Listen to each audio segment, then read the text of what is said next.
vieron en la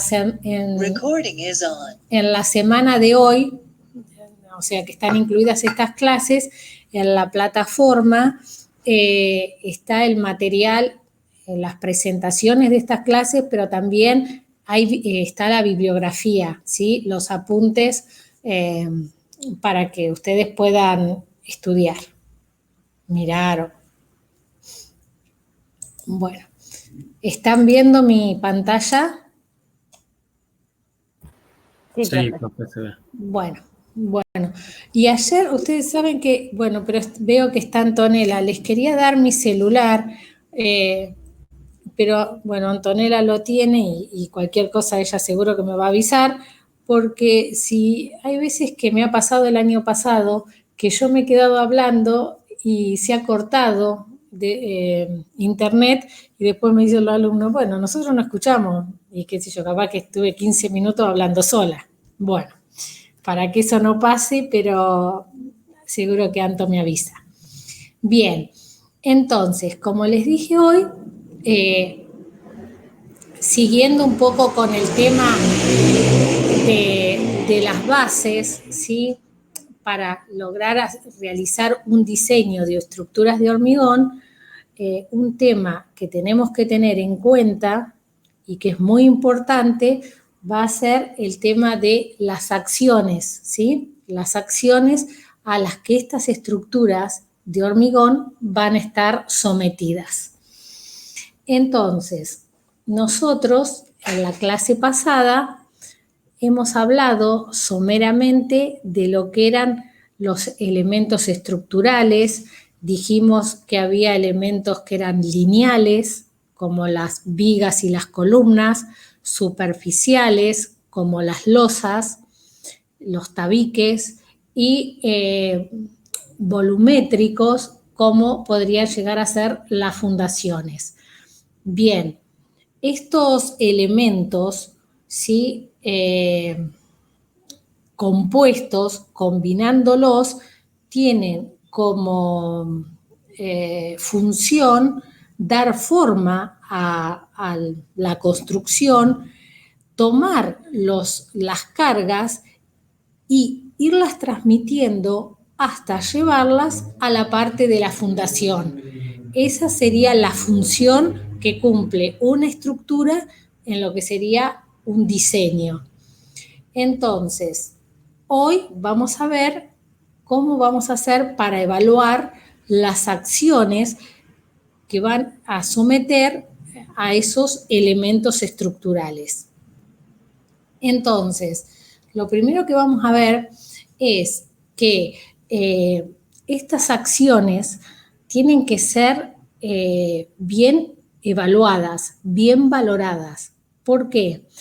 Porque de no ser así y de hacer un diseño con acciones erradas, pondríamos en riesgo, por ejemplo, la estabilidad de esa construcción.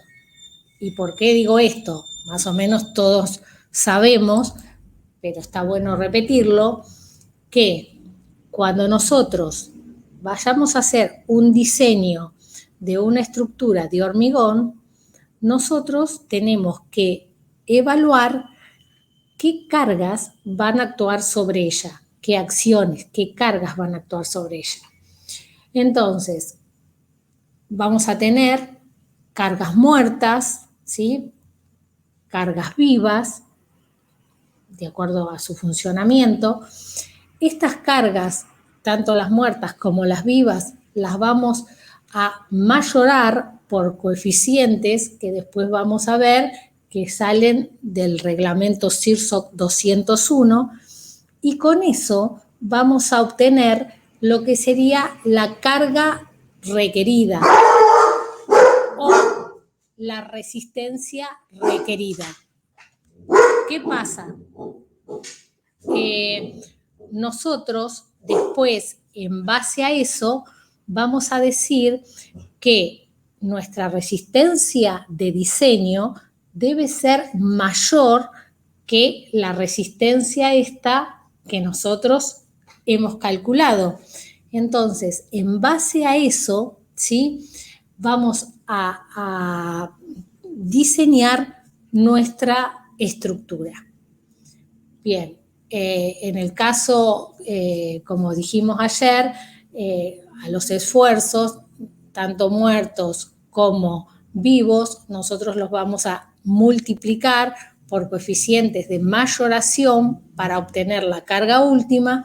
Y esos coeficientes de mayoración, que como les dije recién, están dados en el reglamento, pero forman parte del espíritu de lo que sería este cálculo que nosotros realizamos en un estado límite último, ¿sí?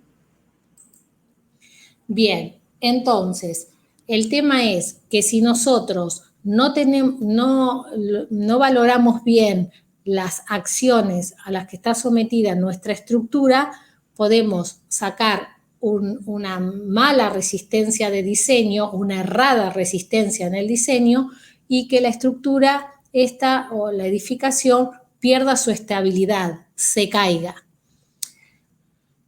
Después, también de las acciones depende la funcionalidad de la estructura. En principio, ¿qué se busca?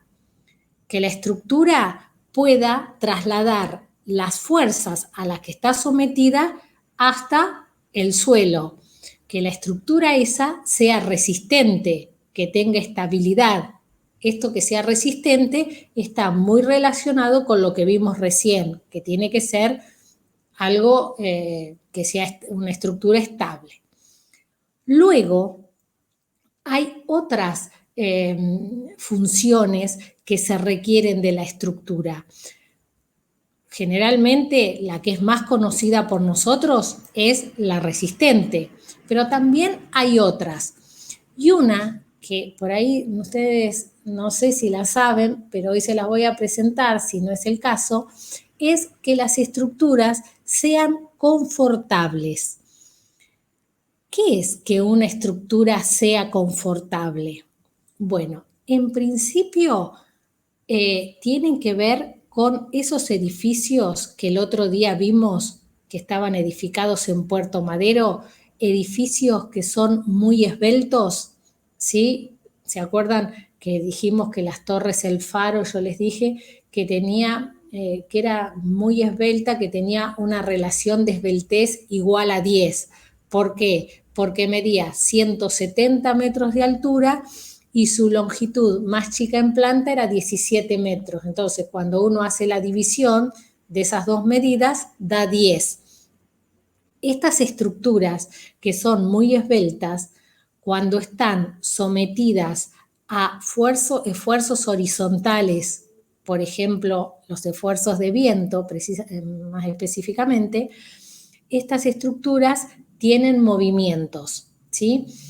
¿Es normal? ¿Está bien que se muevan? Sí, es normal, pero muchas veces estos movimientos suelen producir en las personas que habitan estas construcciones malestares, incomodidades. Por eso lo que siempre hay que buscar es que la estructura sea confortable. Si quieren, para entrar un poquito más en tema, podemos compartir un video donde es un video de muy poquitos minutos donde da algunos detalles sobre lo que es la dinámica estructural. ¿Por qué? Porque esta parte, esta función de la confortabilidad de los edificios tiene mucho que ver con la dinámica estructural. Miramos este video para que ustedes ya lo saben porque los han visto en las estabilidades, pero para refrescar algunas ideas y después terminamos con este tema. Yo voy, no lo tengo, a ver, disculpen, pero no, ¿dónde me fui?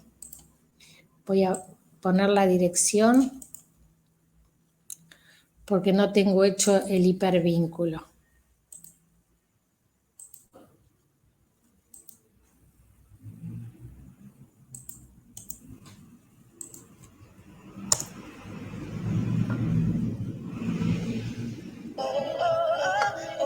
Tu destino es Iguazú, tu destino es Despegar. Viaja con Despegar para... Bueno. Vamos a hablar sobre el concepto concepto de periodo. El periodo es el tiempo que está una estructura al mismo punto, es decir, completar un ciclo. Y siempre es el mismo. No importa qué tan lejos vaya, siempre es el mismo tiempo que tarda en ir y regresar. Si voy más cerca, mi movimiento es más despacio, pero el periodo siempre es el mismo. Edificios altos tienen un periodo largo. Edificios pequeños tienen un periodo pequeño. Este de aquí se puede mover la masa en diferentes posiciones para variar el periodo. Entonces, si yo lo pongo ahí arriba, su periodo es largo. Si yo muevo esta masa, su periodo es más cortito. Y según voy moviendo esta masa hacia abajo, el periodo va cambiando hasta hacerlo muy cortito. Vamos a ponerlo aquí en un lugar intermedio para poder hacer el ejercicio. Vamos a ver qué pasa con las estructuras que tienen un periodo largo. Si yo muevo esta mesa de tal forma que el periodo del movimiento de la mesa o del suelo coincida con la forma de vibrar de alguno de estos, veremos qué pasa. Si se fijan, ahí hice mover la mesa a un periodo que concordara con este edificio. Puedo hacer que ese movimiento nada más se sincronice con este. Y así sucesivamente. Vamos a intentar con este de aquí. Estos dos, como están muy cerquitas, su periodo coincide en la forma en la que yo moví la mesa. Y entonces, pues si este lo bajo un poquito más, voy a lograr que solamente este se mueva. ¿Sí? Por ejemplo, las casitas tienen un periodo muy cortito. Este no es un poquito complicado porque hay que hacerlo muy rápido, pero voy a intentar. ¿Sí? Si se fijan, fue tan rápido el movimiento que solamente la casita o el edificio pequeñito se movió y los demás no se interpretaron. Voy a intentar hacerlo otra vez.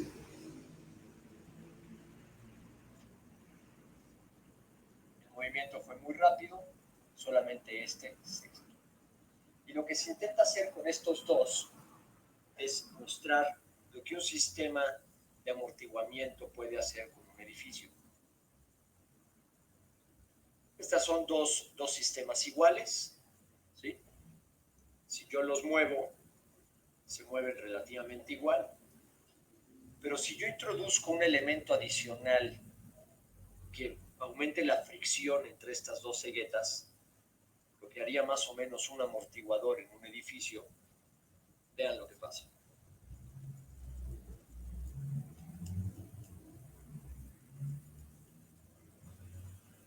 Esto es lo que los sistemas innovadores tratan de hacer para controlar la respuesta de los edificios. Y esto sería un pequeño ejemplo de un análisis dinámico de las estructuras. I can't believe I'm actually here. We had a child. Our daughter.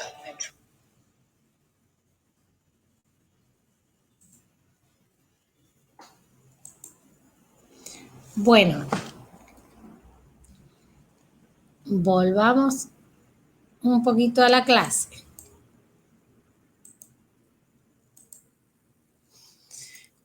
Habiendo visto este video y teniendo en cuenta algunos conceptos de lo que sería la dinámica estructural,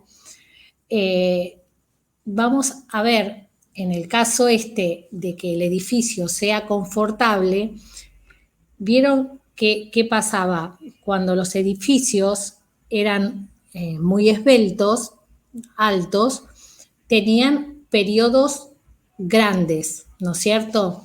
Bueno, las ráfagas de viento tienen periodos también grandes.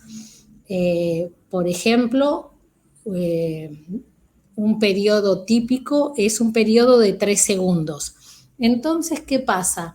Cuando el periodo del edificio coincide o está cercano a lo que sería el periodo de la ráfaga, las estructuras van a tener mucho movimiento y bueno, y ahí viene que las personas no sientan confort al habitar en ellas, sino que estén de una manera en disconfort. ¿Cómo se hace esto? ¿Cómo se evalúa si un edificio es o no confortable? Hay distintas formas de hacerlo, esto no está en la bibliografía, y una forma de hacerlo es mediante un gráfico como el que tenemos nosotros acá, donde hay que entrar con el periodo de la estructura, ¿sí? Y con el desplazamiento que causaría en la estructura un esfuerzo, se me ocurre un esfuerzo de viento, ¿no es cierto? Que es el que generalmente es lo que se evalúa.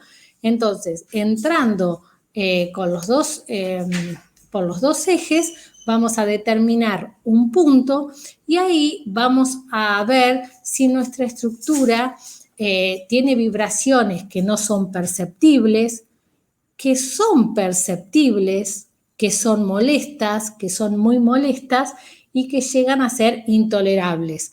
Obviamente, de acuerdo a la zona donde caiga el punto. Obviamente que nosotros vamos a tratar por todos los medios de que las vibraciones no se perciban o al menos que sean perceptibles, pero que no lleguen a ser molestas. Bien. Vamos a hacer una evaluación de la confortabilidad del edificio cuando el edificio sea esbelto, cuando estemos hablando de edificios en altura. Por ejemplo, para construcciones bajas, este requisito no es necesario porque no va a existir estos problemas de confort. También hay veces que lo que se necesita es que las estructuras sean estancas. ¿Cuándo vamos a necesitar que una estructura sea estanca? Nosotros en la clase pasada vimos que las estructuras se pueden utilizar para construir silos de almacenamiento o para construir piletas que pueden ser para recreación, pero también piletas donde se produzcan reacciones, ¿sí? Donde se realicen procesos de tratamientos, por ejemplo, se me ocurre tratamientos sanitarios. Entonces, es muy importante que la estructura sea estanca. Bueno, para que la estructura sea estanca, ¿qué es lo que tenemos que evaluar? Debemos evaluar si esta estructura tiene un ancho de fisura elevado o no. O sea, lo que hay que evaluar es la fisuración. Y la fisuración en hormigón se evalúa a través de esta fórmula que les he puesto yo acá, que es la fórmula de Gegerli-Lutz. Y el ancho de fisura depende de un coeficiente, ¿sí? Después depende de un valor de beta. Este valor de beta es una división, un cociente entre dos alturas. ¿Y qué alturas son? Son las alturas desde la fibra más traccionada hasta el eje neutro y desde el baricentro de la armadura hasta el eje neutro. Entonces, ¿qué pasa? Ya hay valores predeterminados y para losas ese valor es 1,2 y para vigas 1,35. Después depende de las tensiones a las que trabaje el acero, a las que trabaje el acero, o sea, tensiones de servicio que no son las tensiones últimas. Después esto que es el recubrimiento de la armadura y A que es la cantidad de hormigón que recubre a las barras. Esto obviamente se los doy como detalle, esto lo vamos a ver bien, lo vamos a ver en ejercitaciones donde vamos a realmente evaluar anchos de fisura, pero esta es la forma de saber si una estructura es o no estanca. ¿Qué hacemos con ese ancho de fisura? Con ese ancho de fisura nos podemos venir a una parte una tabla que pertenece al reglamento ASI, pero ya no está en el reglamento 318, sino que está en un ASI que es el ASI 224, que es el ASI que se refiere al control de fisuración en las estructuras de hormigón, y acá nos dice, de acuerdo a cuál sea la exposición a la que esté la estructura, ¿sí? Por ejemplo, si está en aire seco, puede tener un ancho de fisura de 0,41 milímetros y no va a pasar nada. Ahora, si esta estructura se necesita que sea estanca porque se la quiere para un silo o forma parte de un silo o un reservorio, fíjense que en estos casos el ancho de fisura no puede pasar la décima de milímetro. Entonces, esa sería una condición que cuando uno hace una evaluación de acciones tiene que tener en cuenta. O sea, que la estructura sea resistente, pero que también sea confortable, que sea estanca. Claro, si es un edificio, si uno está evaluando un edificio, no importa si la estructura es estanca, pero ya les digo, hay estructuras en especial que realmente se necesita que ellas sean estancas. Y otra cosa que hay que tener muy en cuenta es cuando uno evalúa las acciones, es la durabilidad. ¿Por qué? ¿Qué tiene que ver la durabilidad con las acciones? Bueno, muchas veces cuando nosotros hablamos de acciones, si yo les pregunto qué son las acciones, quizá todos me digan que las acciones son fuerzas, esfuerzos. Sí, es correcto, las acciones son fuerzas, pero también las acciones son las que producen sobre la estructura el medio ambiente. Medios ambientes agresivos van a deteriorar a la estructura, o sea, van a producir que no sean estructuras tan durables, y ese deterioro estructural provocado por el medio ambiente va a hacer que la estructura no sea hábil para tomar las acciones de carga que nosotros nos estamos todos imaginando, las cargas por su peso propio, las cargas de servicio. Entonces, siempre que evaluemos acciones, tenemos que también tener en cuenta el tema de la durabilidad. ¿Vamos hasta acá? Sí, sí. Bien, entonces, cuando nosotros realicemos un diseño de una estructura, ¿sí? Un buen diseño estructural, no solamente vamos a tener que tener un sistema estático adecuado, o sea, nosotros vamos a tener un modelo físico, a ese modelo físico lo vamos a tener que pasar a un modelo matemático para poder resolverlo, ¿sí? Nuestro sistema estático no solamente tiene que ser adecuado, y también el aprovechamiento de los materiales, pensando que el hormigón lo vamos a utilizar para tomar las compresiones, el acero para tomar las tracciones, sino que nosotros podemos tener todo lo que sería una composición estructural excelente, pero si no tenemos bien en cuenta las acciones reales a las que va a estar sometida esta estructura, todo lo otro va a ser en vano, ¿está? O sea, siempre es muy, muy importante tener en cuenta cuál es la evaluación de las acciones reales en la estructura. Generalmente las estructuras de hormigón, como dijimos ayer, son estructuras muy pesadas. Entonces, cuando uno inicia un diseño en hormigón, le tiene que hacer un predimensionado. ¿Para qué? Para tener en cuenta el volumen y poder sacar el peso de la estructura, ¿no es cierto?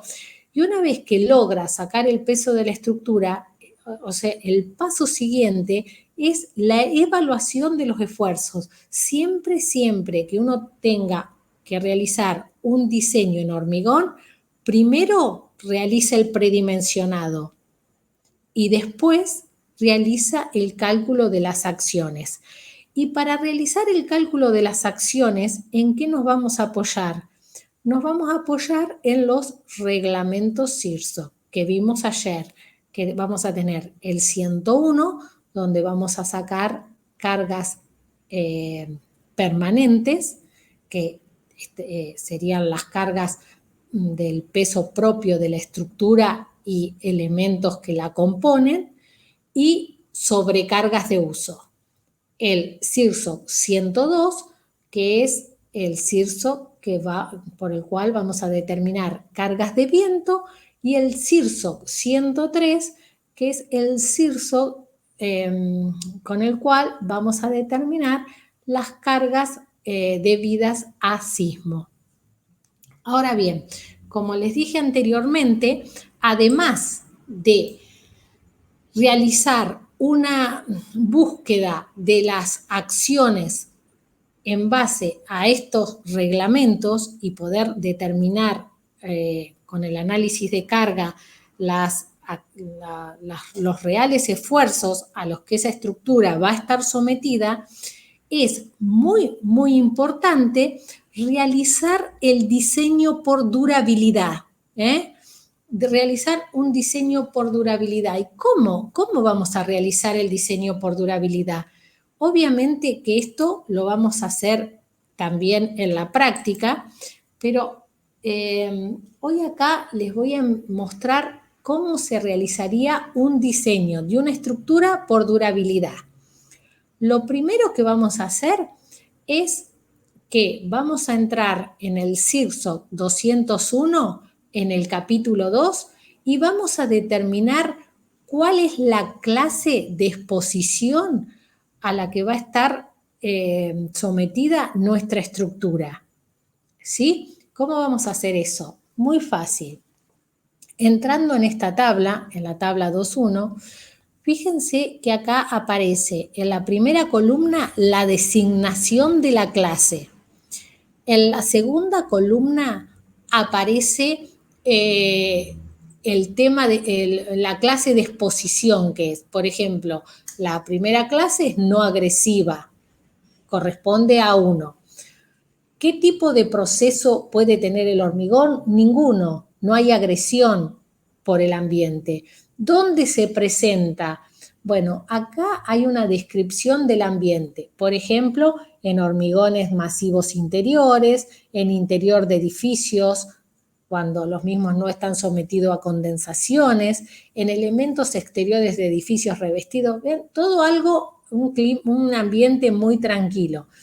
Y en la columna 6 nos dan los ejemplos de dónde poder encontrar este tipo de estructura.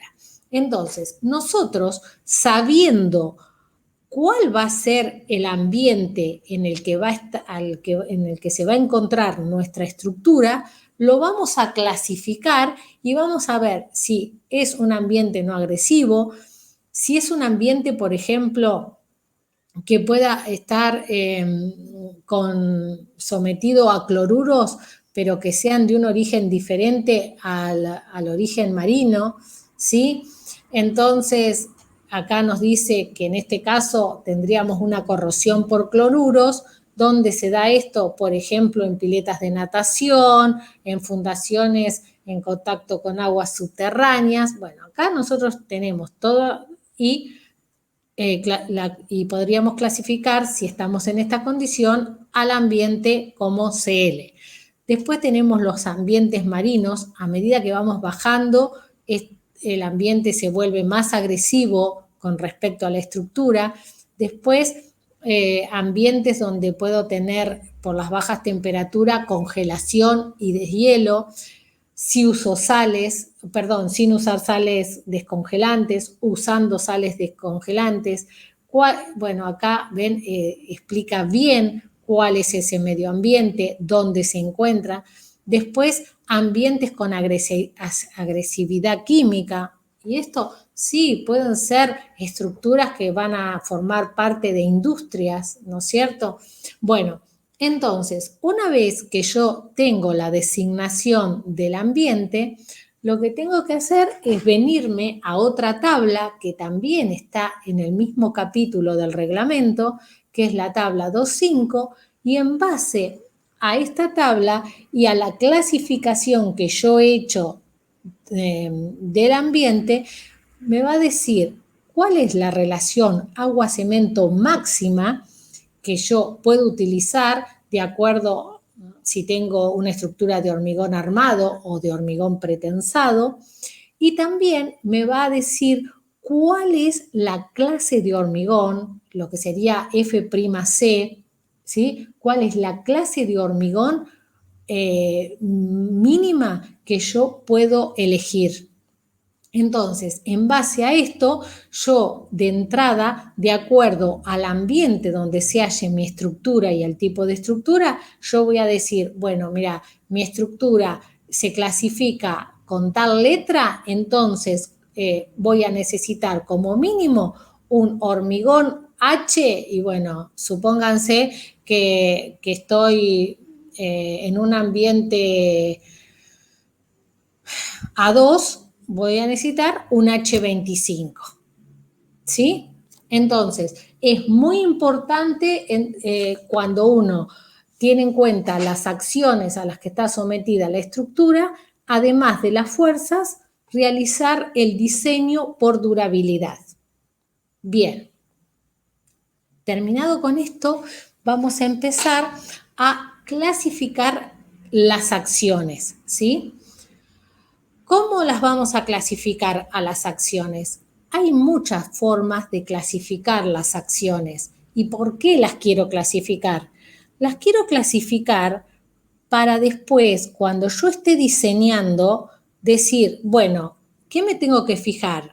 Bueno, me tengo que fijar que sobre esta estructura van a actuar esta. O sea, yo tengo que tener en mente todas las posibles acciones que puedan actuar en esa estructura y evaluarlas. ¿Es algo complicado de hacer? No.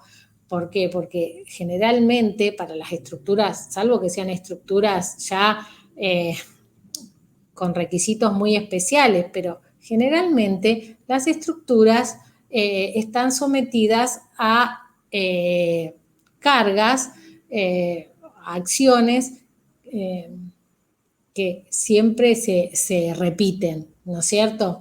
Eso a lo largo de cuando empecemos a ver los ejercicios se van a dar cuenta. Por ahora lo vamos a ver en forma teórica. Para clasificarlas, las podemos clasificar, y para mí es la mejor manera de hacerlo, según su origen.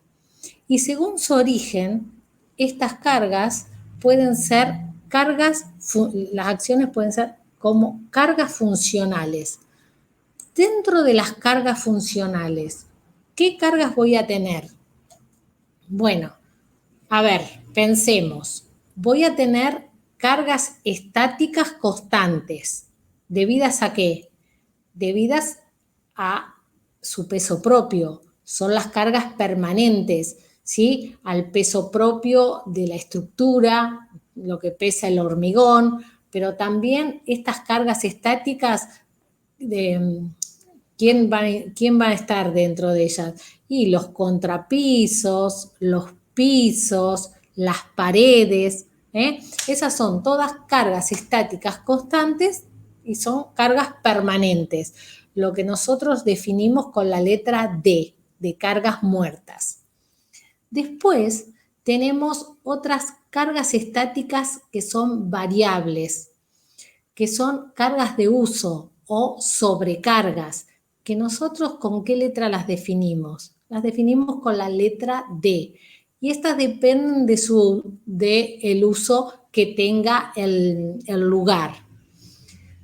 También tenemos cargas estáticas móviles. Estas cargas estáticas móviles, ¿cómo las vamos a evaluar? Bueno, se evalúan de acuerdo al uso y se van a evaluar cuando evaluemos en el CIRSO, por ejemplo, 101, como sobrecargas de uso. ¿Cuáles serían? Por ejemplo, ¿en qué pienso cuando pienso en una carga estática móvil? Bueno, podría pensar en sillas que se corren, el movimiento de las sillas, ¿sí? Estas se van moviendo, pueden estar en distintos lados, pero son cargas estáticas. Cargas dinámicas periódicas. Cargas dinámicas periódicas dentro de cargas funcionales. ¿Dónde puede haber una carga dinámica periódica? Puede ser, por ejemplo, el motor del lavarropa, el motor de la heladera, el del centrifugador de ropa. Una carga dinámica instantánea. Una carga dinámica instantánea, ¿dónde la tendría? Y, por ejemplo, que se caiga algo, esa sería una carga dinámica instantánea. Entonces, todas estas acciones que tienen que ver con el funcionamiento son cargas directas que van a actuar sobre la estructura, ¿no es cierto? ¿Vamos hasta acá? ¿Tienen alguna duda? ¿Quieren decir algún ejemplo más de cargas funcionales? Que yo no dije muchos.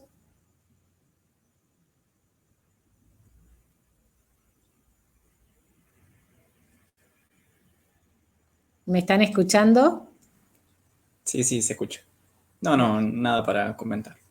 Bien, o sea, cargas funcionales son las acciones que van a existir en la estructura por el mismo funcionamiento de ella, ¿sí? Por su peso propio y la función que esté cumpliendo la estructura.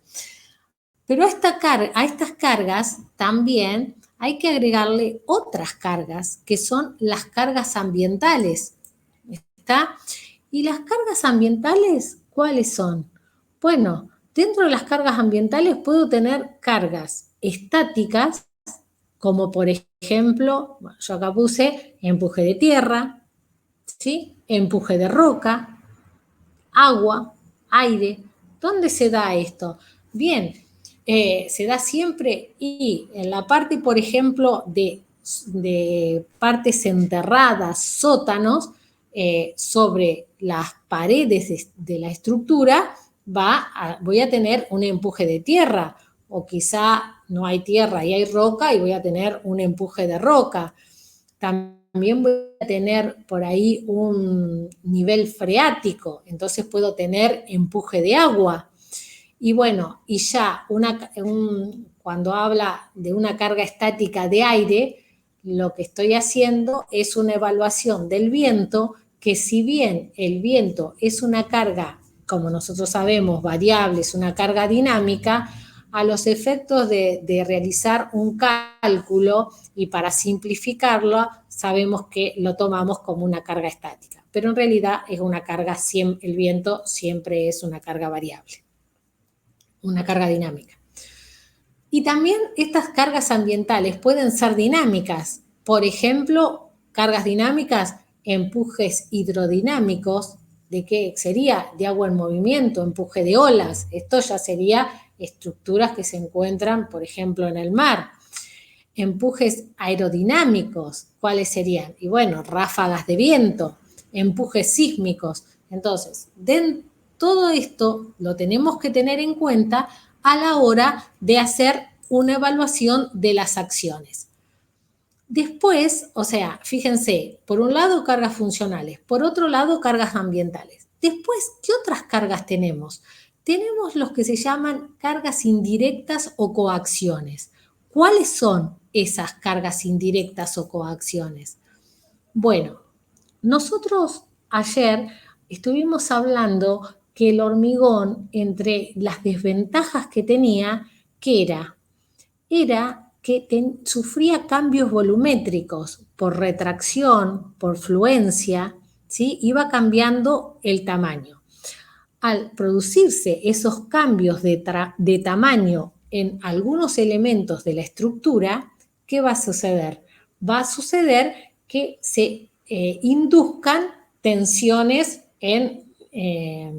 que por ahí no se han tenido en cuenta, o por ahí no se han tenido en cuenta como carga, pero después vamos a ver, y yo se los voy a recordar, si se hacen armados especiales para tener en cuenta estas cargas que, si bien no aparecen como número, son tenidas en cuenta.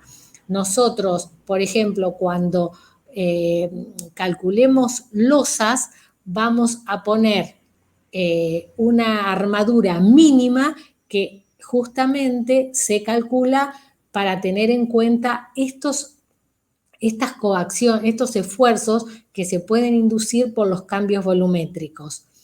Otra carga indirecta que se puede dar es, muchas veces las estructuras se fundan con bases aisladas, ¿sí? Y hay veces que, al ser el suelo no ser un material totalmente homogéneo, unas bases se deforman más que otras, o sea, apoyan más que otras. Entonces, eso, lo que se llama descenso de apoyos, hace que en la estructura aparezcan tensiones. Pero, claro, son lo que, como dice acá, cargas indirectas, ¿sí? Cargas que se producen debido a las deformaciones de las estructuras. Y cuando analizamos esto, las acciones de acuerdo a su origen, también tenemos que ver que estuvimos hablando hasta ahora de cargas funcionales, que es cuando la estructura ya está en funcionamiento, cargas ambientales debido a los ambientes, y las cargas indirectas cuando la estructura ya está en su vida útil. Pero cuando las estructuras se van realizando, hay etapas en la vida que están antes de la vida útil, cuando la estructura aún todavía no está totalmente terminada, que hay que tenerlas en cuenta. Y esas cargas son las cargas constructivas. En la etapa de la construcción, muchas veces las estructuras están tan cargadas, tanto o más cargadas que en etapas posteriores a la construcción.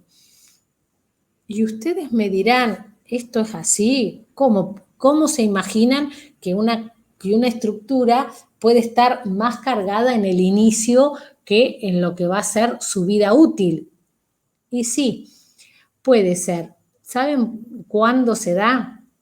Muchas veces ustedes calculan una losa para que tenga una sobrecarga, por ejemplo, de 2 kilonewtons sobre metro cuadrado, ¿no?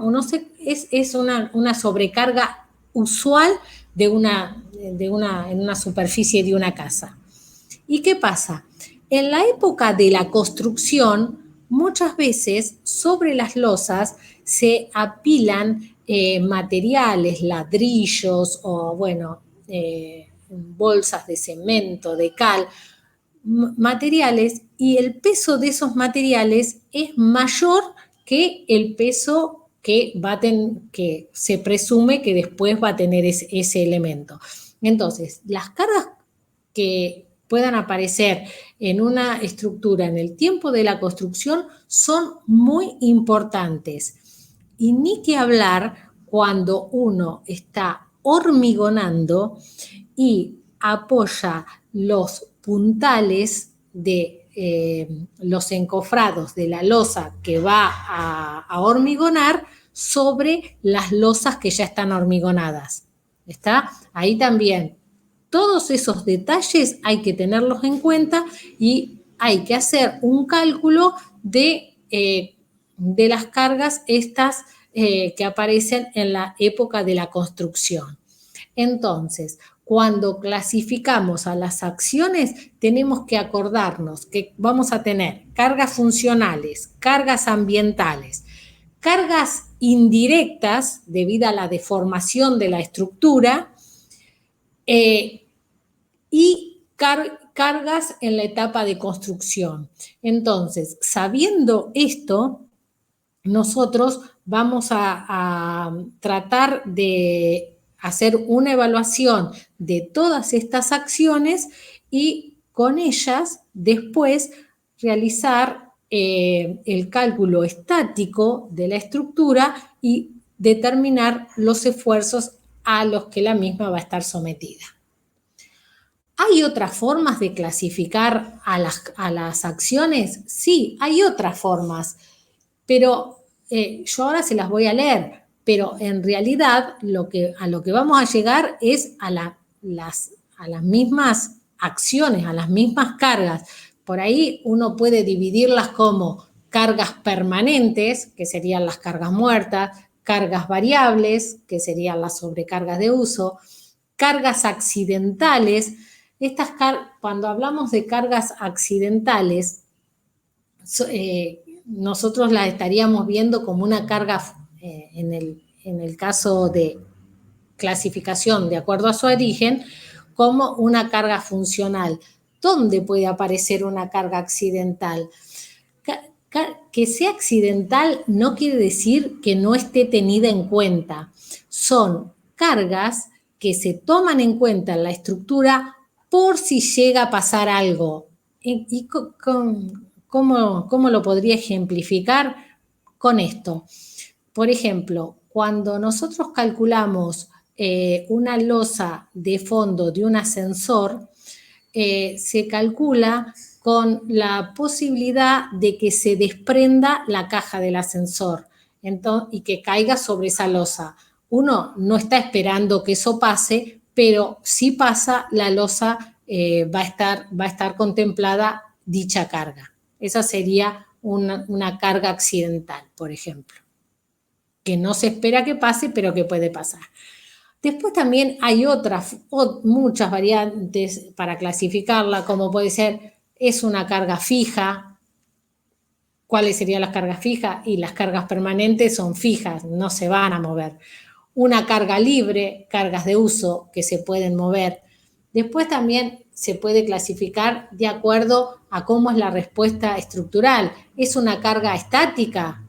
¿Es una carga dinámica donde va a haber una variación en el tiempo? ¿Es una carga directa? ¿Es una carga indirecta? Eso de acuerdo a la a cómo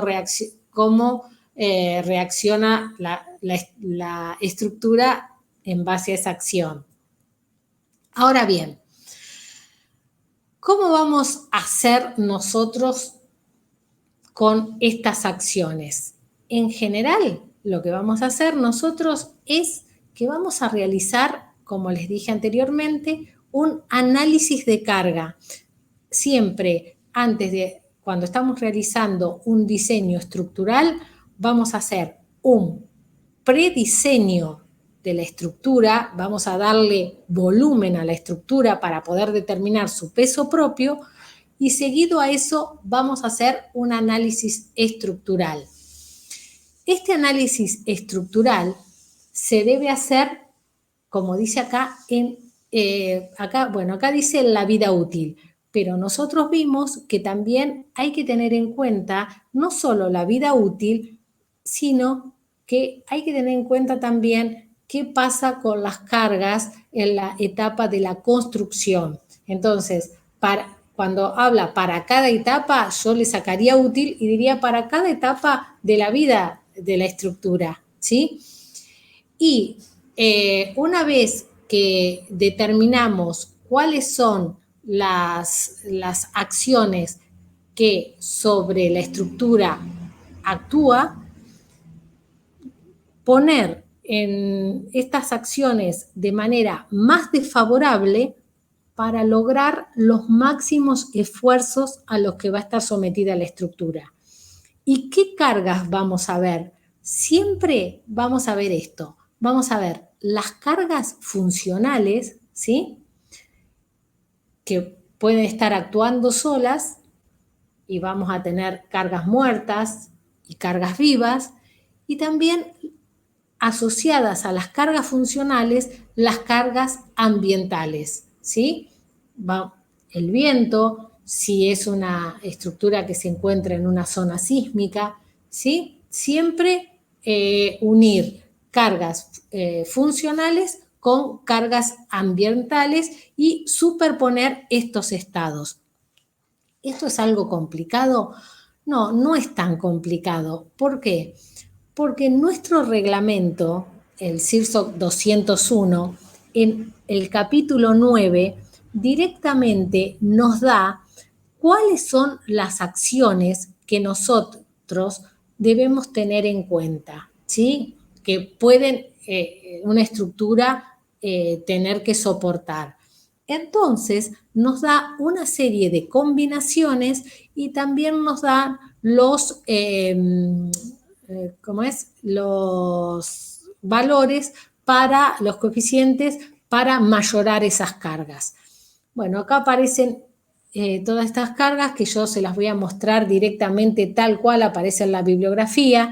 El artículo es el 921 y ven, aparece, por ejemplo, una combinación que es cuando tengo D, que es carga muerta, y F, carga de fluido.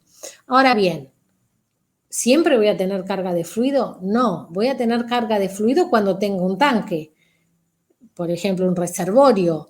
¿Y qué hago? ¿No puedo usar esta? Sí, la puedo usar con solo carga muerta.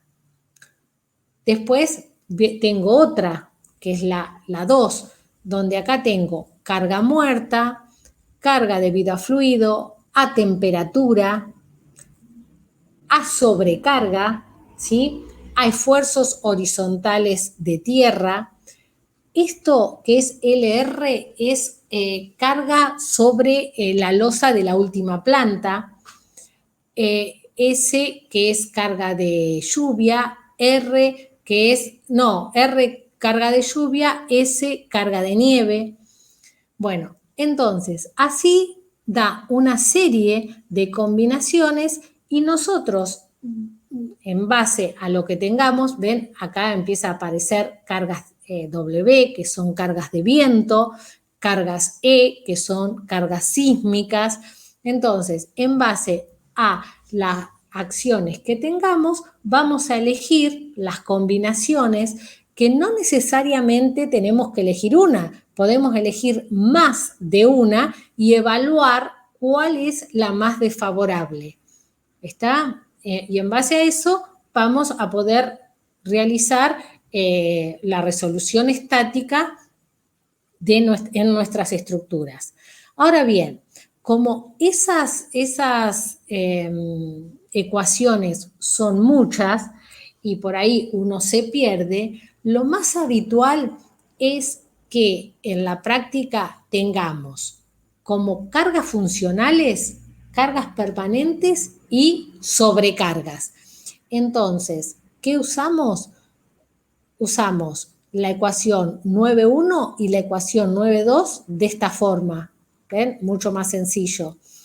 Y cuando a esto le agregamos la carga ambiental, que la más común es la de viento, tendríamos que evaluar estas tres ecuaciones. Entonces, con estas tres ecuaciones, realizar el diseño de nuestra estructura y ver, el análisis estático de nuestra estructura y ver cuál es la más desfavorable, cuál es la que mayores esfuerzos da y hacer el diseño de la estructura en base a estas ecuaciones.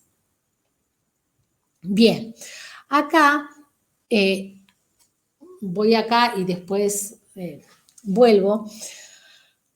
Hay un tema de dónde tengo que colocar las sobrecargas, ¿sí? Entonces, ¿cuál es la posición de las sobrecargas? Para determinar la posición de las sobrecargas en nuestra estructura, nos vamos a valer del capítulo 8 del CIRSOC y en este capítulo 8 tiene dos cosas muy interesantes. La primera es que dice que permite suponer que la sobrecarga está aplicada únicamente al entrepiso o cubierta considerado.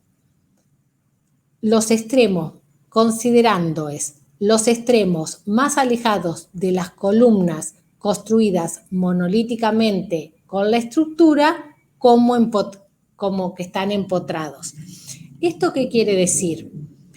Muchas veces a nosotros nos va a tocar hacer diseños de muchos pisos, ¿no es cierto? Por ejemplo, no sé, un edificio que tiene 10 pisos va a tener 11 losas. Bien, no es necesario armar un pórtico y tener en cuenta las 11 losas para realizar la resolución estática del edificio. Lo que dice el reglamento en este artículo, que es el 8.9, es que podemos considerar una sola losa y las columnas de arriba de la losa y las columnas de abajo de la losa, terminarlas, ¿sí?, en el modelo que nosotros vamos a introducir en un software para que nos haga el cálculo estático, como empotradas. Entonces, en vez de calcular todo un pórtico de muchos pisos, vamos a trabajar solo con uno. ¿Cuál es la ventaja de esto? ¿Cuál es la ventaja que nos va a introducir esto? Que va a ser un modelo más chico y que la computadora va a trabajar más rápido. Eso sería. Por ahí esto era mucho más útil cuando estos cálculos eran manuales. Ahora que los cálculos generalmente uno los va a hacer con un programa de computación, esto por ahí pierde un poco de sentido, pero es algo que lo permite el reglamento y está bueno que ustedes lo conozcan, ¿sí? Que se diseñan de a pisos y que no es necesario hacer un modelo con todo el edificio completo. Otra cosa que dice también en este artículo es dónde debo ubicar la sobrecarga. O sea, yo debo ubicar la carga muerta en todos los tramos, porque esa carga permanente va a estar en todos los tramos, pero la sobrecarga la puedo ubicar o la debo ubicar por ahí, como dice el reglamento en este artículo, que es carga permanente mayorada en todos los tramos con sobrecarga total mayorada en 2 tramos adyacentes. Y carga permanente mayorada en todos los tramos con sobrecarga total mayorada en tramos alternados. O sea, que nosotros tenemos que colocar la carga permanente en todos los tramos y tenemos que hacer un modelo poniendo la sobrecarga en 2 tramos continuos, ¿sí? Y otro modelo poniendo la sobrecarga en todos tramos alternados. ¿Qué vamos a conseguir? ¿Por qué habla así el reglamento?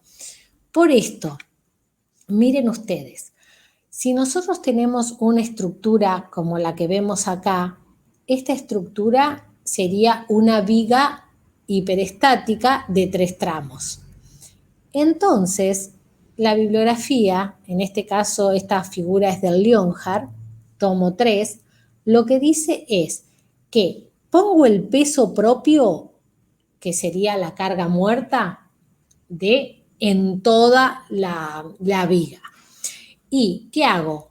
Pongo la sobrecarga, fíjense, en el primero y en el tercero, ¿ven? Alternando. ¿Para qué? Para obtener los máximos momentos en sería en el tramo 1 y en el tramo 3. Ahora, si pongo la sobrecarga acá, en el tramo 2, ¿qué voy a tener? voy a obtener el mínimo momento en el tramo 1. Y la otra cosa que dice es poner en tramos juntos, la sobrecarga en tramos juntos. ¿Qué pasa? Cuando yo pongo la sobrecarga en tramos juntos, ¿qué es lo que logro? Logro tener el mayor momento en el apoyo. Pero acá no dice mayor, sino que dice menor. Claro, porque como es negativo, es el mínimo por ser negativo, pero es realmente en valor absoluto el más grande momento en el apoyo. Entonces, eso es lo que dice acá el reglamento que se debe hacer para resolver estructuras. Ahora bien, si vamos un poco más adelante, que es incluso lo que vamos a usar nosotros, en el capítulo 13, ¿sí?, de este reglamento, nos da una solución a esto, porque esto se empieza a tornar un poco complejo, porque ya no hay que trabajar con diagramas de momento, sino que hay que trabajar con diagramas de envolventes. Entonces, lo que se puede hacer es que cuando la sobrecarga, cuando L no supere 3/4 de la carga permanente, y ustedes dirán, pero esto es común que pase, y sí, ¿por qué? Porque la carga permanente es muy grande, entonces generalmente la sobrecarga no supera los 3/4 de la carga permanente.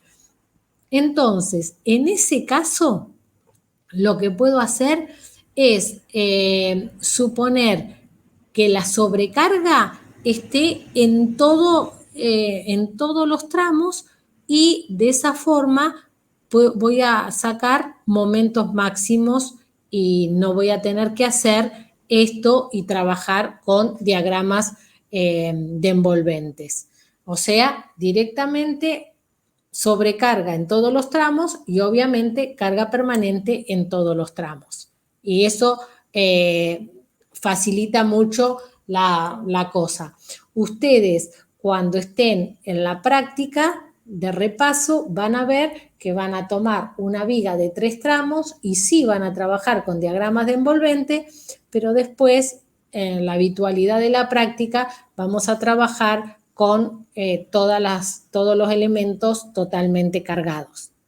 ¿Sí? Vamos hasta acá. ¿Tienen alguna duda en esto?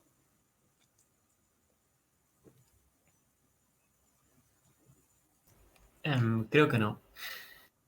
Bueno, por ahí esto está muy en el aire y esto o sea, cuando empiecen con la práctica, van a afianzar esto que estamos diciendo ahora. Calculo que va a ser así. Bueno, y vamos a empezar un poco a ver, muy someramente, pero les voy a dar un repaso de los reglamentos, ¿sí?, para la determinación de las acciones. Recién dijimos que los reglamentos para determinar las acciones eran 3, que teníamos el reglamento 101, 102 para cargas permanentes y sobrecargas, 102 para viento, 103 para sismo. Fíjense que acá, cuando habla de cargas permanentes y sobrecarga, hace referencia a que son las mínimas que debemos adoptar para edificios y otras estructuras. Y este reglamento pertenece a los reglamentos nuevos que se han realizado a partir del 2005 y que están basados en el reglamento americano. En este caso, este está basado en lo que es el ANSI-ACE del año, en una edición del año que llega hasta el 98. Bien, este reglamento tiene como contenido un capítulo de requisitos generales, un capítulo 2 de definiciones, el capítulo 3 que es el que más usamos nosotros, cargas permanentes, el 4 también muy usado, sobrecargas de diseño, y el quinto no tiene, perdón, es un anexo, tengo las cargas de lluvia. Bien,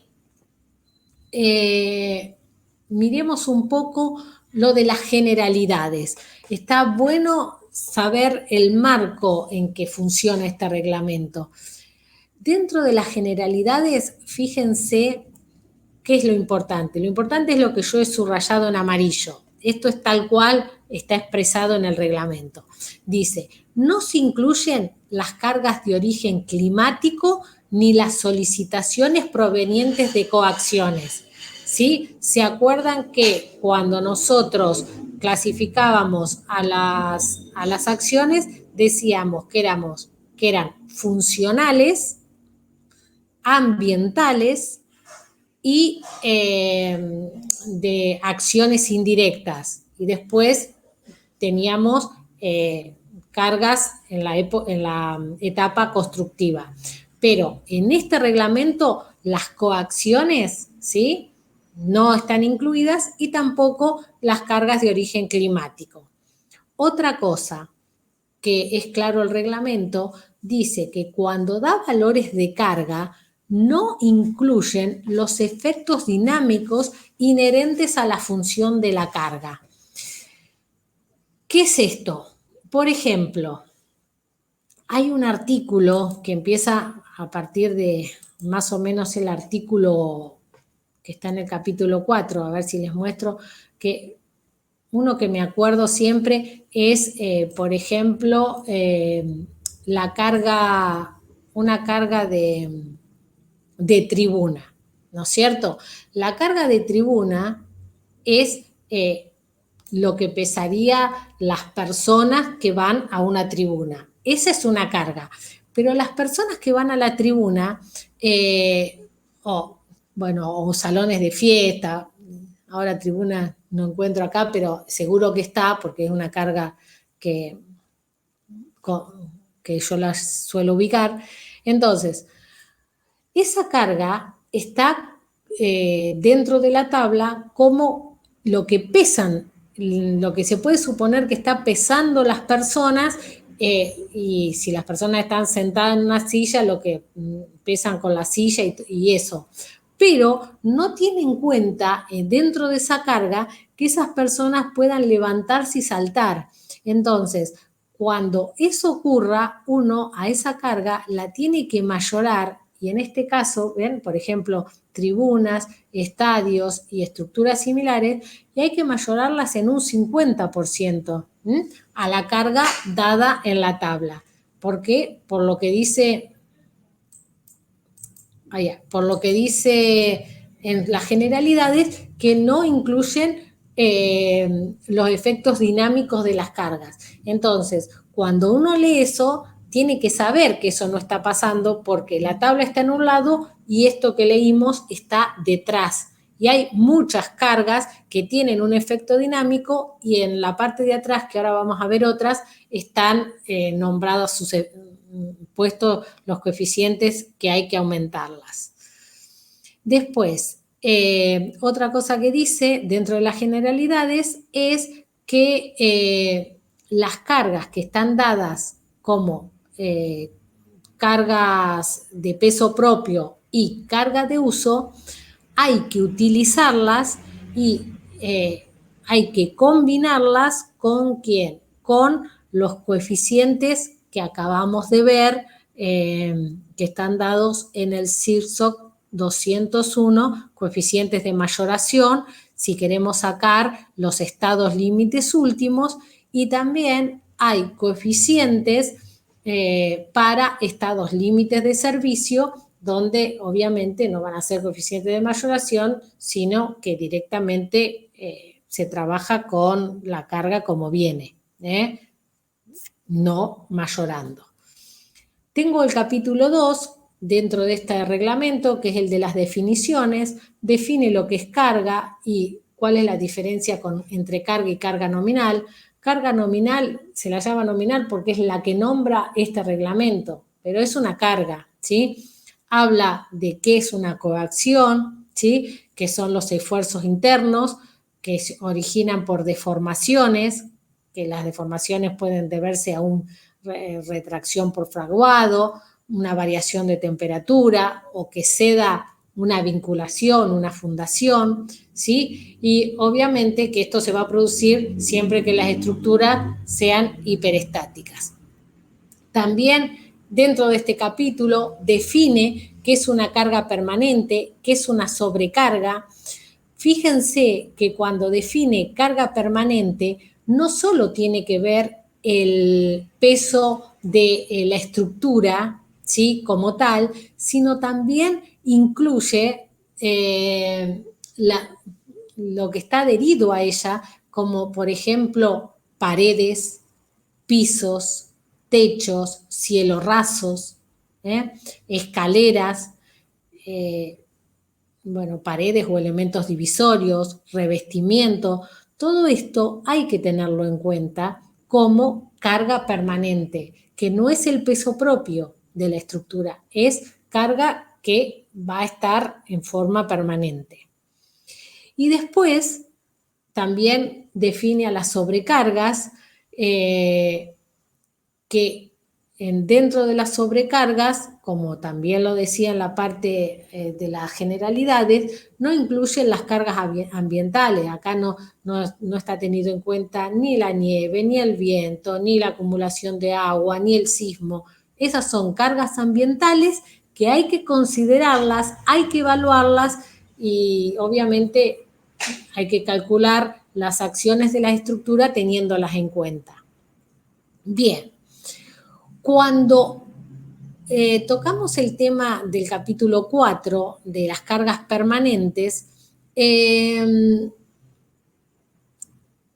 básicamente en uno de los primeros artículos dice que cuando se determinan las cargas permanentes con propósitos de diseño, se debe incluir el peso del equipamiento fijo del servicio.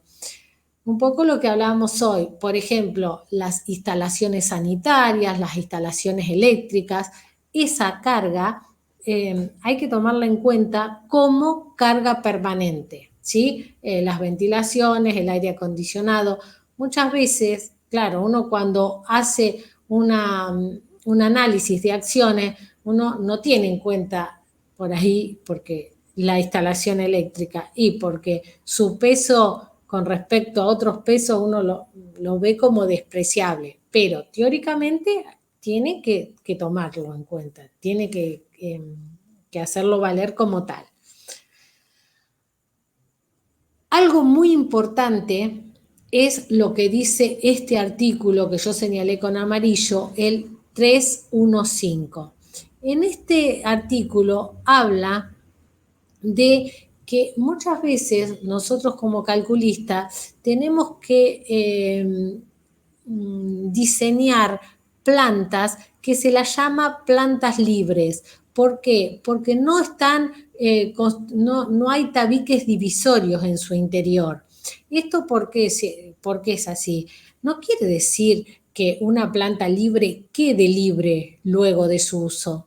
Entonces, lo que dice este reglamento, que aunque no se muestren en los planos, hay que tener en cuenta los cerramientos, ¿sí? Hay que tener en cuenta los cerramientos.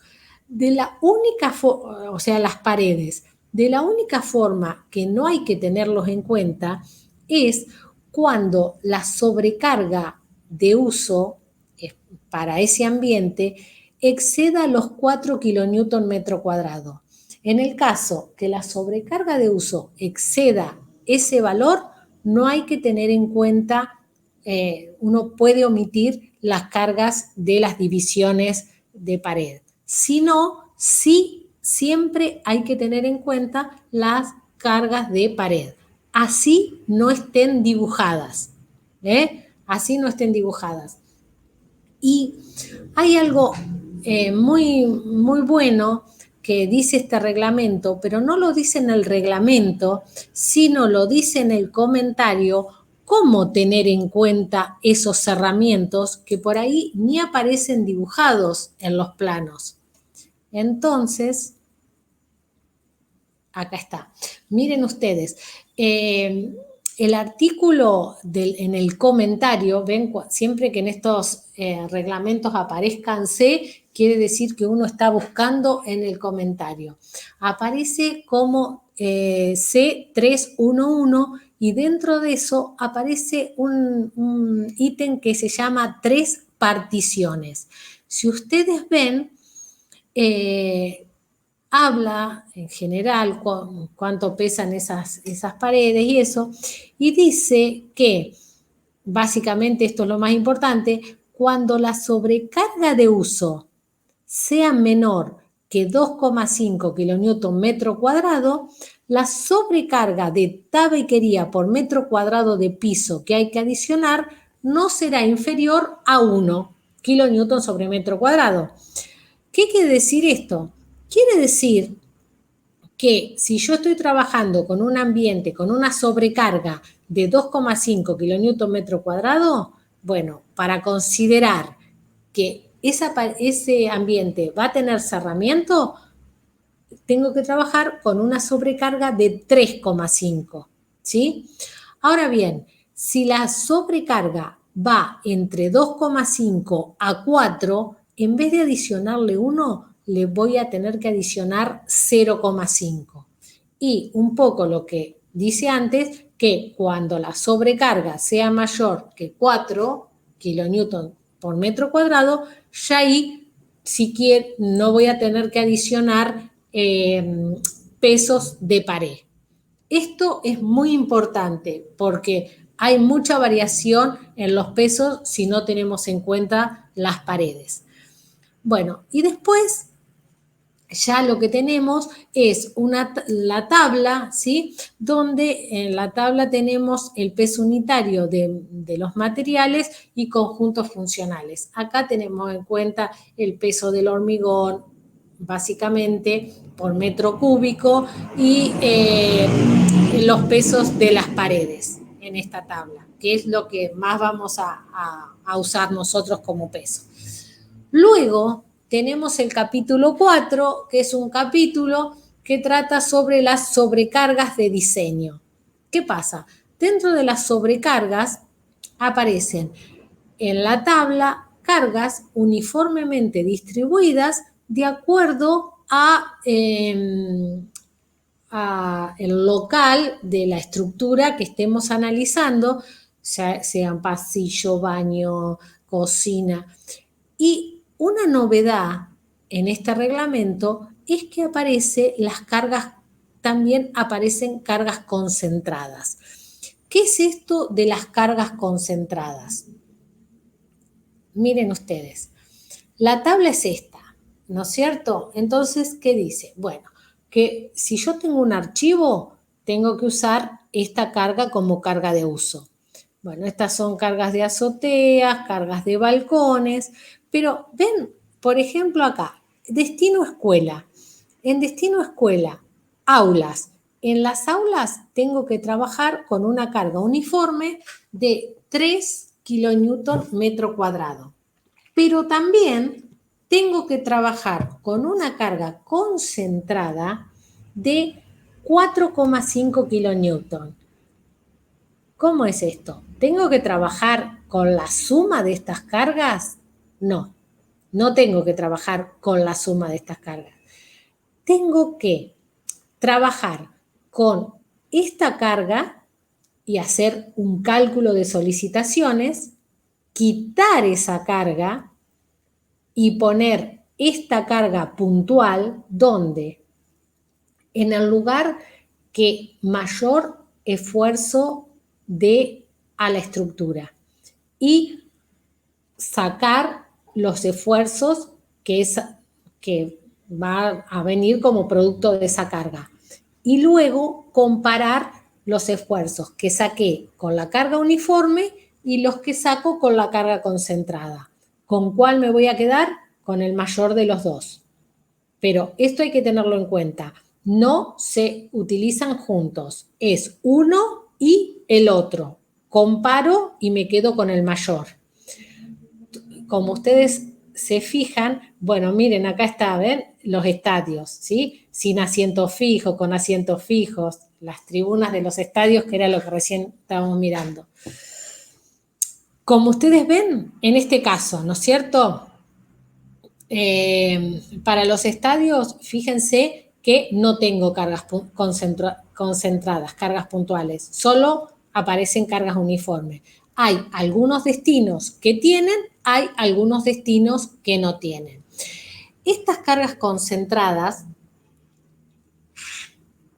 se considera, no son totalmente puntuales, sino que se considera que están distribuidas sobre un área cuadrada de 75 centímetros de lado, ¿sí? Entonces, eso lo tengo que ubicar en la zona más desfavorable de la estructura y comparar qué esfuerzos produce en la estructura. Y de ahí, bueno, ven, hay para todos los destinos, solo hay que buscarlos. Bien. Y siguiendo un poco con, esperen que, ahí está, siguiendo un poco con el reglamento esto no es para que, obviamente yo no me lo sé, pero esto es para que no es necesario saberlo, obviamente, pero sí es necesario saber que está. ¿Qué tiene este capítulo 4, que es el capítulo de uso? Tiene el tema de todo lo que es carga de impacto, que nosotros recién dijimos que en la tabla que vimos no está contemplado, ¿sí? Que hay que multiplicarlo por coeficientes de mayoración, que no son los coeficientes que van a aparecer en el CIRSOC 201 en el capítulo 9. No, estos son coeficientes de mayoración que tienen en cuenta justamente el efecto del impacto, ¿eh? Entonces, por ejemplo, ¿qué dice? Que cuando yo tengo máquinas, bueno, las cargas de uso, dice, bien, si tengo una máquina, tengo que poner, va a pesar tantos kilos, pero para tener en cuenta el impacto, fíjense, si es una maquinaria de ascensor, tengo que aumentarla en un 100%. Si es una máquina liviana, en un 20%. Si es un movimiento alternativo, el 50%. ¿Ven? Si son colgantes para pisos o son balcones, lo tengo que, a los balcones o a los pisos, tengo que aumentar su peso en un 33%. Esto es importante que sepan que está. No importa los valores, no importa eso, pero sí que cuando la carga pueda tener un efecto de impacto, lleva, ay, se me trabó la máquina, lleva un aumento de carga. A ver.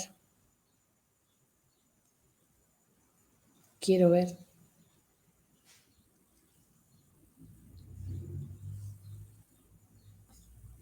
Bien. Cuando tengo tribunas, recién vimos los valores de las tribunas, pero para tener en cuenta, por ejemplo, que la muchedumbre se puede estar moviendo, saltando, hay que aumentarlo con un coeficiente de 1,5. Después, ascensores, montacargas, ¿sí? Está todo, están las cargas y para poder evaluar y calcular los elementos de la estructura que van a estar conteniendo a estos elementos. Eso por un lado, los impactos. Algo que es muy, muy benéfico es este artículo que es el 4.8 y habla sobre la reducción de la sobrecarga. ¿Qué pasa? Nosotros, cuando ponemos una sobrecarga de uso, estamos poniendo un valor que se va a producir en la estructura posiblemente en algún momento por un corto de su vida, pero que no siempre va a estar sometida a esos valores de carga de uso. Entonces, a partir de este reglamento, lo que se puede hacer es una reducción de la sobrecarga. Ese L que sacamos de la tabla 4 lo podemos reducir. Y para eso, para reducir ese L, tenemos que empieza un término que es el área de influencia del elemento. ¿Qué es el área de influencia del elemento y cómo la puedo comparar con el área tributaria? Miren, está muy claro explicado en el CIRSOC 101, que es del que venimos hablando. Por ejemplo, miremos esta columna. Esta columna, ¿sí?, tiene un área tributaria. El área tributaria es esta que sería mitad hasta mitad de viga, ¿sí?, hasta mitad de viga para acá, mitad de viga para acá y mitad de viga para acá. Todo esto sería el área tributaria. Todas las cargas que actúan acá van a bajar por medio de esta columna. Ahora bien, hay un área que no es tributaria, pero sí que es un área de influencia y que es toda esta que está acá. ¿Qué sería el área de influencia? Y si hay una variación de carga acá, bueno, se va a influir en la carga que baje por esta columna, ¿eh? Entonces, cualquier variación que se produzca acá va a influir en esta descarga. Lo mismo pasa, por ejemplo, si miramos esta columna. Esta es el área tributaria, la que directamente su carga va a bajar por esta columna, y esta sería el área de influencia, toda esta. Si miramos esta columna, esta es el área tributaria, toda esta es el área de influencia. También pasa con las vigas. Miramos esta viga, esta es el área tributaria, ¿está? Y toda esta es el área de influencia. Entonces, ¿qué dice el artículo 4.8 de este reglamento?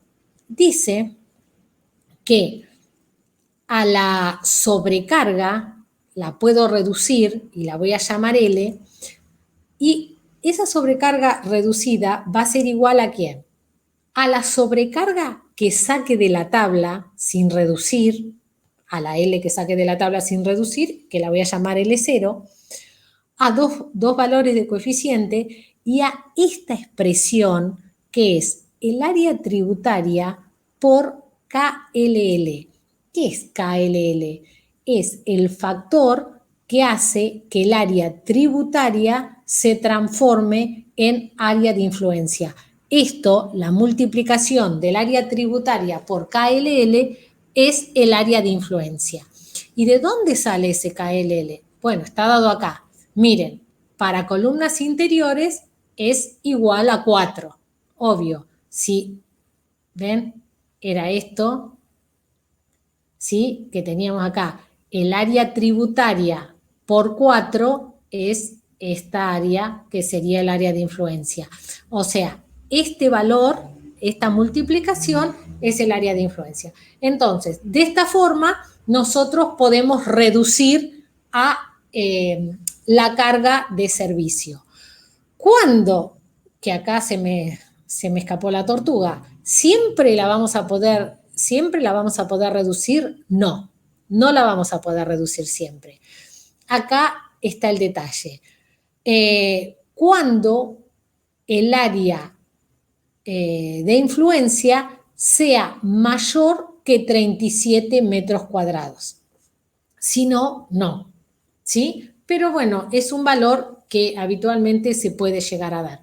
Cuando el área de influencia sea mayor que 37 metros cuadrados, sí podemos utilizar este beneficio de reducir la carga de uso. Y si reducimos la carga de uso, ¿qué vamos a lograr? Y vamos a lograr estructuras que al no tener que sostener tanta carga, sean estructuras más pequeñas, más esbeltas, más desmaterializadas. Y por ahí eso está bien o está mal. Y uno en hormigón, una de las cosas negativas que tiene el hormigón justamente es su gran peso. Si nosotros, en base a disminuir las acciones, estas, obviamente, siempre estando dentro de parámetros de seguridad adecuados, pero podemos lograr estructuras más esbeltas, de menor volumen, mejor. Entonces, esto es algo que si lo podemos hacer, está muy bueno que lo hagamos. Bien, otra cosa, dentro de este capítulo también aparecen sobrecargas mínimas para cubiertas, que esto siempre es un tema y justamente cuando ustedes tengan que analizar el trabajo final de la materia, van a tener una sobrecarga de cubierta y la sobrecarga de cubierta está acá en este artículo, no está en la tabla, y fíjense que cuando la sobrecarga de cubierta permita circulación de personas, ¿sí? Tiene que ser de este valor. Y si hay jardines o se van a hacer reuniones, tiene que ser de este valor. Ahora, cuando dice permita la circulación de personas, muchas veces uno tiene una cubierta y la cubierta no está diseñada para que permita la circulación de personas. Entonces, esa cubierta se llama azotea inaccesible. O sea, no quiero que vayan personas, que estén personas circulando. Ah, bueno, pero por ahí yo voy a poner un cordel y voy a ir a colgar ropa. O va a venir de vez en cuando una persona a hacer un mantenimiento. Bueno, esa es una azotea inaccesible porque que vaya una persona de vez en cuando para arreglar o para hacer algo no quiere decir que sea que permita la circulación de personas. Y cuando la azotea es inaccesible, se la calcula con 1 kilonewton sobre metro cuadrado. Esto ya es que permite la circulación de personas.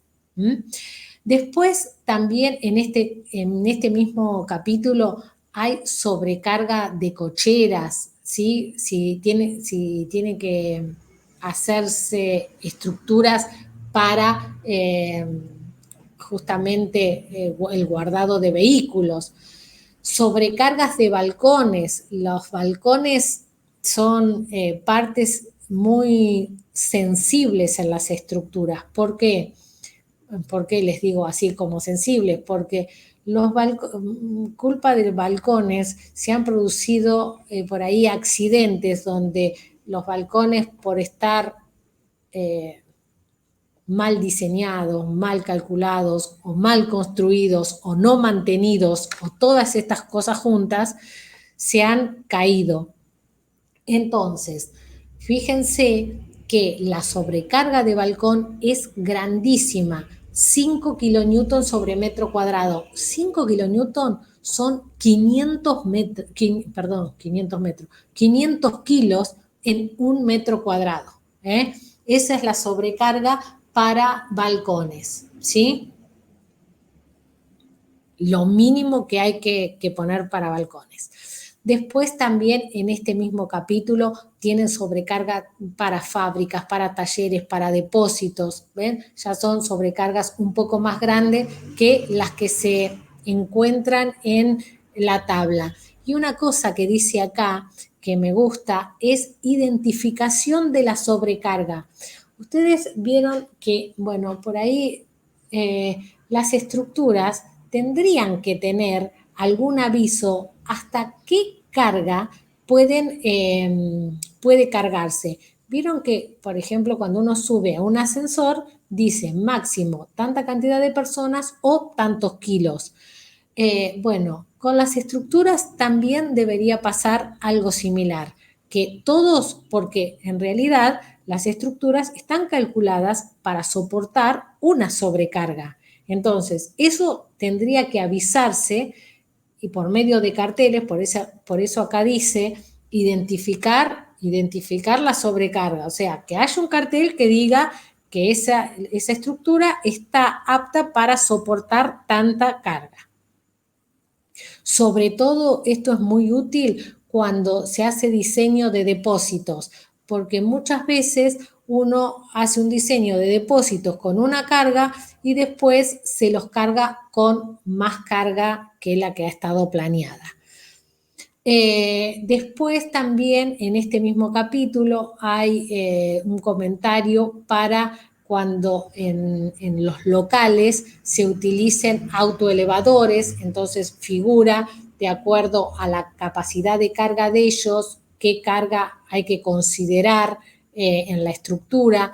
También en el caso de que sean instalaciones industriales con puente grúa, da las características de todas las cargas que hay que tener en cuenta y básicamente eso es un poco lo que les quería comentar acerca del reglamento de sobrecargas y cargas de, cargas de peso propio y sobrecargas de uso mínimas para las estructuras.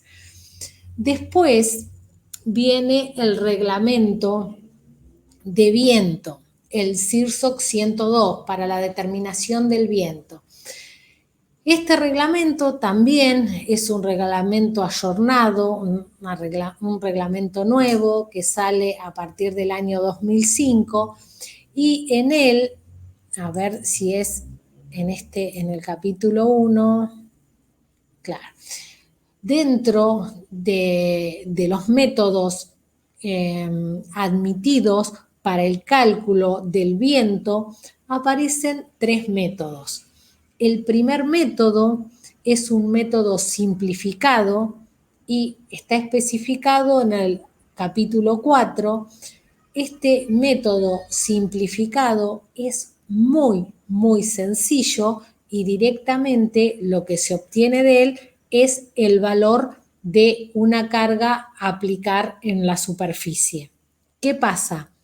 Como es de sencillo, es un método que tiene muchas limitaciones y la principal de todas ellas es que se puede utilizar en estructuras de no más ojalá 10 pisos, 10 metros. Es para estructuras muy pequeñas. Luego viene un método 2, que es el procedimiento analítico. Esto está especificado en el capítulo 5, que es el método que nosotros más vamos a trabajar, y podemos llegar a hacer la evaluación del viento en estructuras, y si bien tiene algunas limitantes, como que las estructuras tengan una planta regular, no tienen límites en cuanto a la altura del edificio. Este es el procedimiento que más se usa.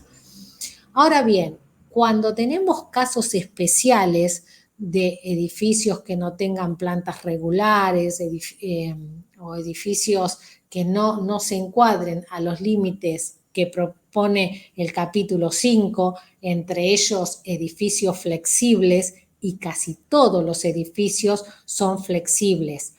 ¿Cuándo un edificio en viento es flexible?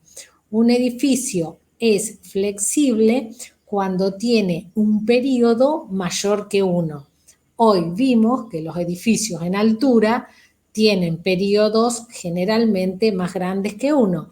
Entonces son edificios flexibles. Y si son edificios flexibles, no se puede utilizar estos procedimientos para determinar las cargas de viento. Entonces, en esos casos, ¿qué hay que hacer? Bueno, hay que ir a lo que sería el método 3, que propone el análisis del viento en el túnel de viento. Entonces, se llegaría a eso.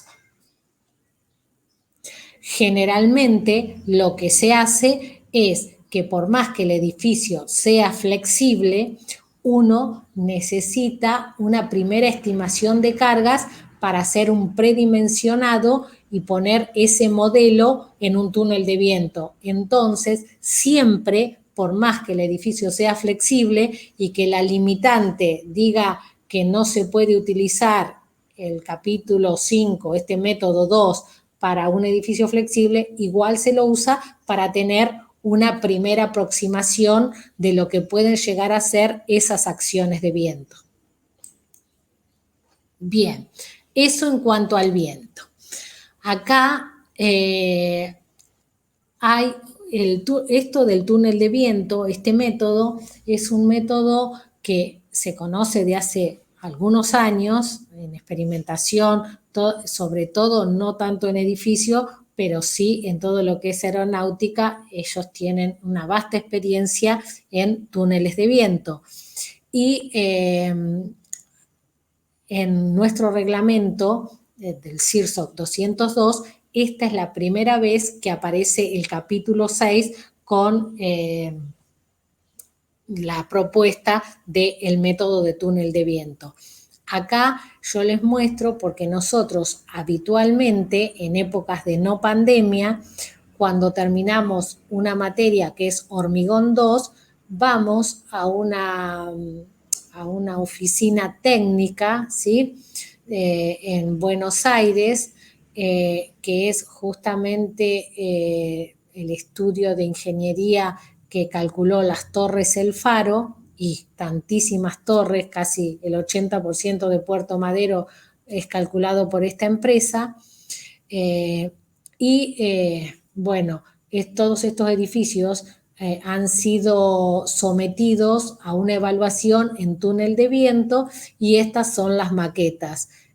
Acá no veo, justamente acá no veo la maqueta de la Torre El Faro, pero por ejemplo, esta maqueta es la maqueta de Madero Office, que es una estructura que yo ayer les hablé de estructuras que tenían entre pisos sin apoyo por más de 8 metros. Bueno, es esta, el Madero Office. Y estas son las maquetas que se realiza el túnel de viento. Si bien acá en nuestro país tenemos túnel de viento, este es un túnel que antes también lo íbamos a ver, es un túnel que está en la Facultad de Aeronáutica de la Ciudad de La Plata. Este estudio no hace los análisis en túnel de viento acá en Argentina, sino que estas maquetas que vimos recién están hechas en Estados Unidos y los análisis vienen de Estados Unidos. Sé que por ahí uno tiene curiosidad por saber con respecto a precios, obviamente que este es un proceso que lleva mucho análisis. Esas maquetas están hechas de un material, se hacen en computadoras, en impresoras 3D, o sea, hay mucha tecnología, son estudios caros, pero siempre, lo que nos dice el ingeniero que siempre nos atiende, el ingeniero Feinstein, cuando vamos a su oficina, lo que él resalta es que siempre es más económico hacer el estudio de viento en túnel, porque en estas estructuras tan altas dan esfuerzos mucho más chicos que los que da el CIRSOC. Entonces, al dar esfuerzos más chicos, se ahorra en material, ¿sí? Las estructuras tienen muchísima menos cantidad de acero. Por ahí el volumen de hormigón se lo deja igual, pero lo que se disminuye es la cantidad de acero y el dueño de la estructura obviamente tiene un rédito económico. Y por último, vamos a ver el CIRSOC 103. Nosotros en particular en hormigón 1 no vemos el sismo como acción, ¿sí? Sí lo vemos en hormigón 2. pero en este caso nosotros estamos en una zona sísmica que tiene muy poca actividad reducida, y se llama zona sísmica cero. Les digo algo, un detalle. Muchas veces el hecho de que sea zona sísmica cero, uno dice, si es zona sísmica cero, no debo hacer nada. Y no es que no hay que hacer nada. ¿Qué pasa? Hay que evaluar si la carga horizontal que uno toma por viento, ¿sí?, tiene un valor que sea igual o mayor que 1,5% del peso de la estructura. Del peso de la construcción, de todo el peso. Si esa fuerza es mayor o igual que este valor, ahí sí, no tengo que hacer nada. Ya teniendo en cuenta esa fuerza horizontal, para zona cero está bien. Pero tengo que ver eso. Y no tengo que hacer nada, no. Otra cosa que hay que hacer es que en zona sísmica cero, cuando voy a fundar, esas fundaciones no deben ser sueltas. Siempre, por más que sean aisladas, siempre las tengo que unir mediante un envigado. Que si ustedes se acuerdan, ayer nosotros vimos unas fundaciones y vimos vigas que unían esas fundaciones. Este tema no es un tema que lo vamos a ver este año, sí lo vamos a ver el año que viene, pero es para recordárselos como acción ambiental, zona sísmica cero, sí hay que hacer algo. No es que porque sea zona sísmica cero no hay que hacer nada. Bien, bueno, y con esto he terminado el tema de las acciones. Entonces, voy a dejar de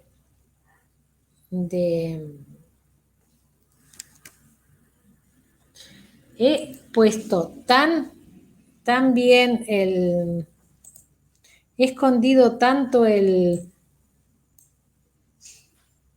bueno, no hay caso. Ahí está. Ya había dejado creo, ¿no? No. He escondido tanto el cartelito que dice que estoy presentando, que ahora no lo puedo encontrar. Bueno, no sé si tendrán alguna duda, algo que me quieran preguntar, algún comentario por hacer, y si nada de eso pasa, yo por ahora les digo que me despido de ustedes, y el viernes van a tener clase de práctica que va a ser una práctica de repaso.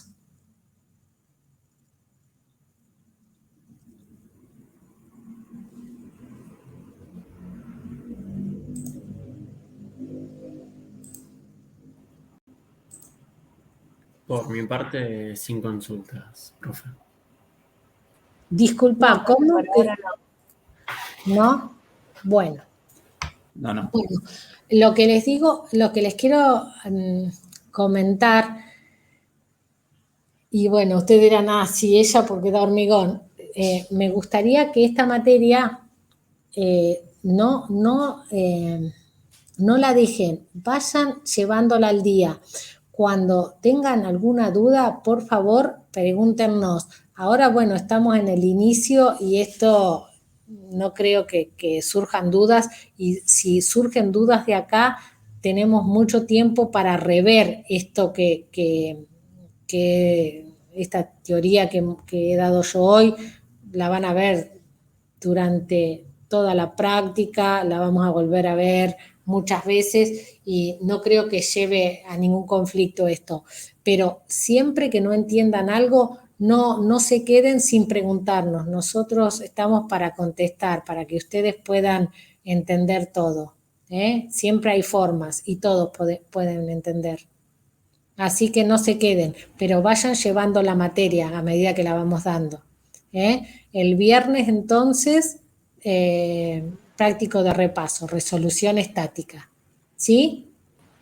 Y Profe, conmigo. una consulta. Sí. El sexo que nosotros tenemos que usar ahora, ¿es el Sí. 2000 cuánto? Nosotros 2005. Ah, el 2005 está bien, porque creo que de acero había un 2017 y quería saber a ver si de hormigón también o si servía el 2005.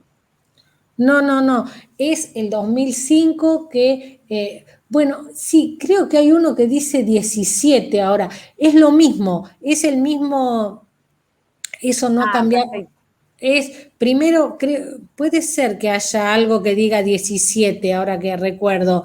Es el que se baja de la, sí, Está bien, porque por ahí me lo pueden llegar a prestar impresos, pero creo que son los del 2005. Entonces es mucho está mejor, bien, claramente, es el mismo, que tenerlos digital, porque sí, lo tenés para leerlo y en mano. tal Y por cual, ahí quería sí, preguntar a ver si esos me servían.